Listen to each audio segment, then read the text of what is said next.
سلام دوستان عزیز، این نشر نوبتی برنامه ترانسفر در عمل است و ما چون هر وقت از ترانسفرهای داخلی شروع میکنیم. نخست گفتنی ام که روشن کلوب سابق بازیگران دیناموی دوشنبه را چون آهن ربا به خود جذب میکند. یادداشت میکنیم که تا این دم دو بازیگر الکای سابق برای دینامو در تیم کلوبند و سومیش هم بعد جام آسیایی تاشکند را در تیمش جابجا کرده است. این نوبت دسته روشنی شهر کلوب از گزارش حمله‌ور مرکزی تیم منتخب جوانان تا 20 ساله عبدالفتاح خدایدادزاده اطلاع می‌دهد.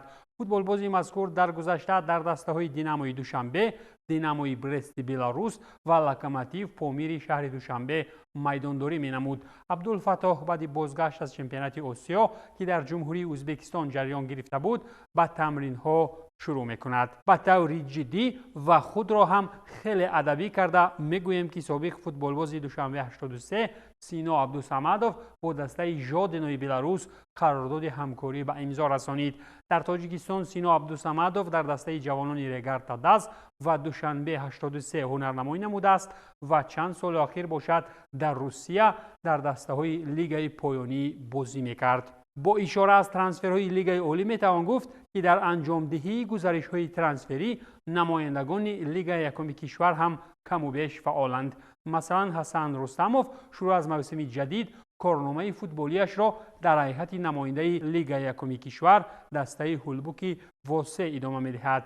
بازیگران نوی استقلال که اعضای تیم منتخب تا 20 ساله‌های کشور بودند و در رقابت‌های قهرمانی تاشکند با قول زوری بعد بازی کردند، الکی به تیم استقلال همراه شدند. اینجا گپسری علی جان عینی، صلاح الدین ایرگاشف و امدانی کمالوف می‌رود.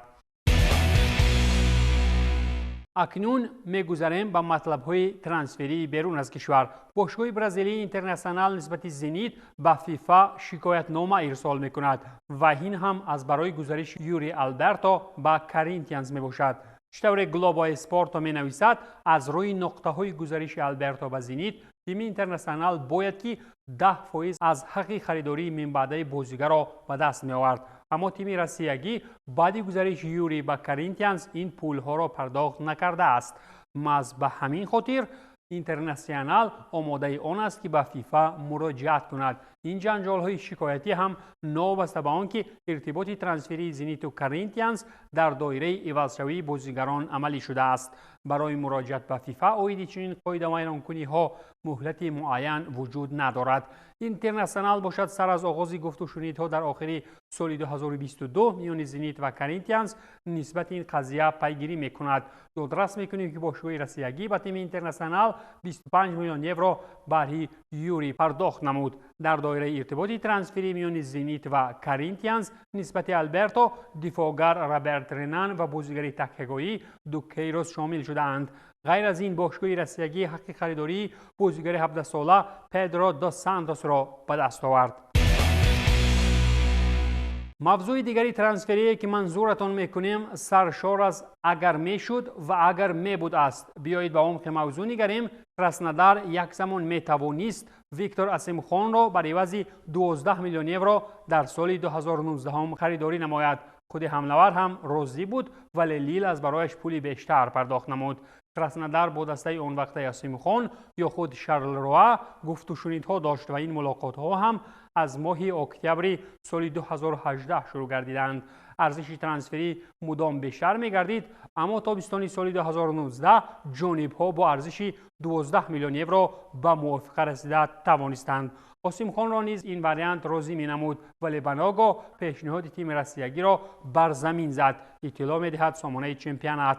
بر زمین توجه سسکا و سپارتاک نیز نسبت اسیمخان وجود داشته بود. در همین موسم حمله‌ور نیگریوی 24 ساله صاحب آماری 21 گل و 4 پاس گلی در 27 بازی‌های ناپولی میباشد.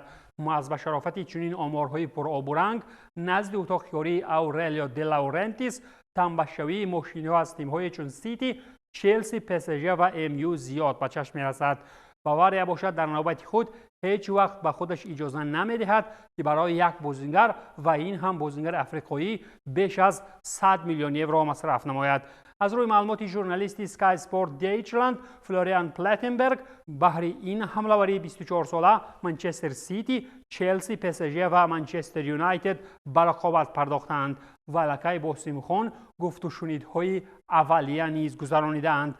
هرچند که منچستر سیتی دارای حمله‌ور گل‌آفر ارلینگ هالند و خولیان آلوارز ارژنتینی می باشد، نواسته از این برای اوسیمخون نیز در بازار با دلخواه رقیب دست به گریبان می شود. بعد آن که ناپولی دیگر باره اینتراخت را شکست داد و اوسیمخون باری دیگر از خود سر و صداها بلند کرد، قلب نفران خریدار تا سرشوی تابستان تیزتر و با شدت‌تر زدن می‌گیرد.